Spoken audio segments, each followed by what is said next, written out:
پر آپ حضرات نے جس عنوان پہ ہمیں لب کشائی کی ہدایت کی ہے، سچ بات تو یہ ہے کہ میں اس کا اہل نہیں ہوں، اور نہ ہی میری زبان اس لائق ہے، اور نہ ہی میرا مطالعہ اتنا وسیع ہے کہ عظیم ہندوستان کی عظیم الشان آزادی سے لے کر اب تک کی تاریخ کو بیان کر سکوں۔ دوستو، آج ہندوستان کے گوشے گوشے اور چپے چپے میں مختلف تنظیموں، مختلف اداروں اور اسکولوں کالج میں غیر معمولی دھوم دھام کا یوم جمہوریہ کا جشن منایا جا رہا ہے۔ غلام ہندوستان کی داستانیں اور آزادی کی کہانیاں سنائی جا رہی ہیں۔ مجاہدین آزاد کو خراج تحسین پیش کیا جا رہا ہے۔ ایسے وقت میں ہمیں ایک طرف اپنی اسلاف کی قربانیاں یاد آتی ہیں تو دعائے مغفرت کے لیے ہاتھ خود بخود اڑ جاتے ہیں۔ دوسرے طرف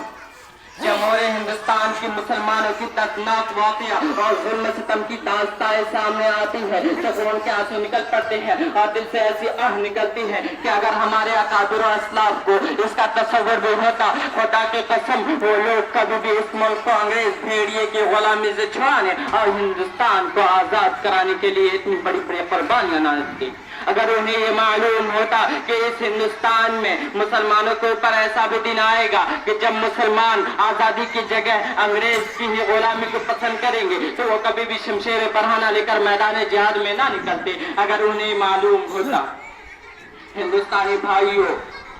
یہ وہی ہندوستان ہے جس ہندوستان کی آزادی کے لیے صرف 1857 عیسوی میں 51,000 علماء کرام شہید ہوئے۔ یہ وہی ہندوستان ہے جس ہندوستان کی آزادی کے لیے دہلی کی چاندنی چوک سے لے کر خیبر تک کے تمام درختوں پر صرف علماء کرام کی گردنیں لٹکائی گئی تھی۔ یہ وہی ہندوستان ہے جس ہندوستان کی آزادی کے لیے علماء کرام کو پڑھانا کر کے آگ کے انگارے پہ ڈالا گیا تھا۔ یہ وہی ہندوستان ہے جس ہندوستان کی آزادی کے لیے صرف 1857 عیسوی سے لے کر 1947 عیسوی تک میں 21 لاکھ مسلمانوں نے جام شہادت نوش کیا۔ یہ وہی ہندوستان ہے جس ہندوستان کی آزادی کے لیے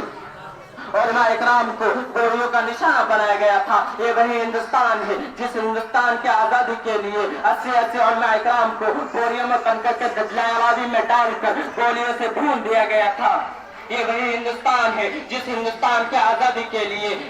ٹیپو سلطان رحمت اللہ علیہ نے اپنی جان کی بازی لگائی تھی۔ یہ وہی ہندوستان ہے جس ہندوستان کی آزادی کے لیے شاہ اسماعیل شہید رحمت اللہ علیہ نے اپنی گردنیں کٹوائی تھی۔ یہ وہی ہندوستان ہے جس ہندوستان کی آزادی کے لیے مسلمانوں نے تن من دھن سب کچھ قربان کر دیا تھا۔ دوستو،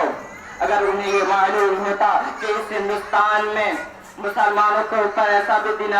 مسلمانوں کے اوپر ایک دن ظلم کا پہاڑ توڑا جائے گا، مسلمانوں کو اپنے حقوق سے محروم کیے جائیں گے، مسلمان کے معصوم بچے اور بچیوں کو گولیوں کا نشانہ بنایا جائے گا، مسلمان کے مدارس و مکاتب میں پڑھنے پڑھانے والوں کو دہشت گرد اور وطن فروش کہا جائے گا، مسلمان کے ماؤں بہنوں کو ننگے ناچنے پر مجبور کیا جائے گا، مسلمان کے مدارس و مکاتب کو توڑا جائے گا، ہمارے خانقاہ اور مدارس پر بنیاد پرستی کا الزام لگایا جائے گا، شاعر اسلام